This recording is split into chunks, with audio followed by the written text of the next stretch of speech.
we at the New York Times, we're reporters, we're all for transparency.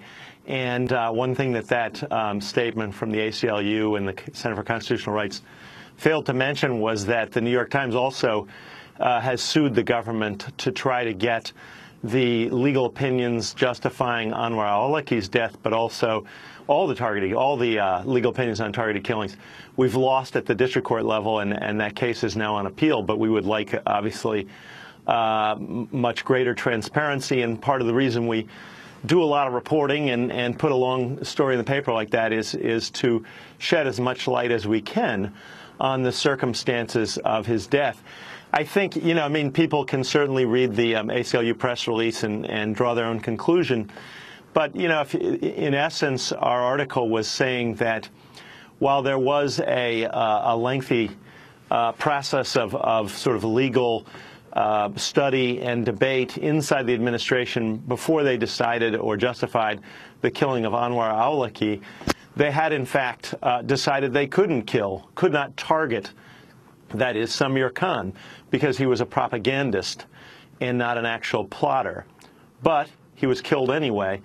And some people in the administration, I think, found that sort of cast a shadow on the long legal discussion about who you could kill and who you couldn't kill, because they'd killed both of them. And I think, I can say that in general across the government, the death of the 16-year-old, who again was not, as far as anyone knows, associated with terrorism, is seen as a disastrous mistake. And certainly the article pointed that out. So, I think that press release is a little perhaps imaginative in suggesting that the story was defending the administration. In actual fact, the White House wouldn't talk to us either on or off the record, and we got the information that we could, where we could get it. As the story says, it raises questions about the claims of the administration that this targeted killing program has been precise and and very careful in who it targets and who it kills. Jesslyn Radack, I want to bring you into the conversation. National Security and Human Rights Director at the Government Accountability Project, former ethics advisor to the U.S. Department of Justice under President Bush. Your response to the article and the justifications by the Obama administration for the targeted killings. My response to the article was that it was very much like the June article the New York Times did about the kill list. And the New York Times here again gives a platform to the government to justify why it killed 3 U.S. citizens without charge, counsel, or judicial review. And while Scott just talked about how the article is committed to transparency and neutrality, the article actually picks up a storyline only recently floated by the government that al-Awlaki was operational rather than a mere propagandist.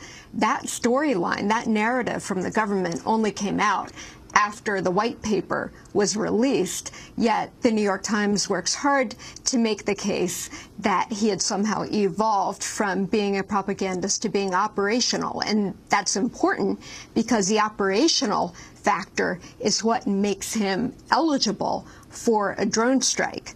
Unfortunately, the other thing that makes him eligible is being an imminent threat, which the New York Times did not seem to go into detail about. So I feel like the New York Times has been carrying the government's water in picking up its argument and, again, trying to make the case ex post facto that it was okay to kill al-Awlaki because he was somehow operational, even though Brennan, in Brennan's own speech, said that to be eligible for droning, you would have to be a senior operational leader of al-Qaeda, that you would have to bring a specific skill, and that it would have to be based on evidence, not mere allegations. Scott Shane. Well, actually, it's not the case that the information that Anwar al-Awlaki had become so-called operational terrorist came out only in recent weeks after the white paper was leaked. We reported that along with most of the rest of the news media back in early 2010, when he was in fact put on the kill list, we were told. And that was because of the eyewitness testimony of Abdul-Muttalib, Umar Farouk Abdul-Muttalib, the Nigerian who tried to blow up the plane over Detroit. You know, the case that Anwar al-Awlaki was, you know, in favor of killing large numbers of American civilians, you know, I have to say was pretty strong. He said it himself many times in speeches and lectures and messages on the internet. You know, he didn't hide his approval for the Fort Hood shootings. He actually spoke of his helping train Abdul-Muttalib to attack the airliner. So it wasn't. It's not. You know, his intentions were not mysterious or hidden behind the classification that has, you know, sort of obscured a lot of this. That you can certainly argue that he should have been captured rather than killed, that he should have been indicted in this country and should have, you know, served up criminal charges and then talked to the Yemeni authorities about trying to take him into custody. That's certainly a legitimate debate, and one that undoubtedly will go on for a long time. Jessalyn Radack.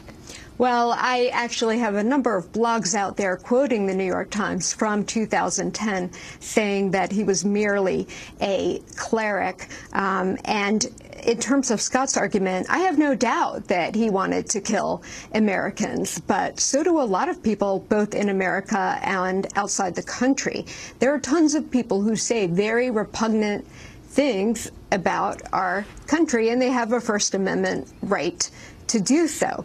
And serving as an inspiration for people committing a crime is very different than actually being involved. And as far as we know, the Fort Hood shooter and the New York Times Square bomber, both according to the New York Times, only look to him for inspiration. And in terms of actually getting help, the underwear bomber, again, we only have allegations that cannot be tested in court because, of course, the target is dead.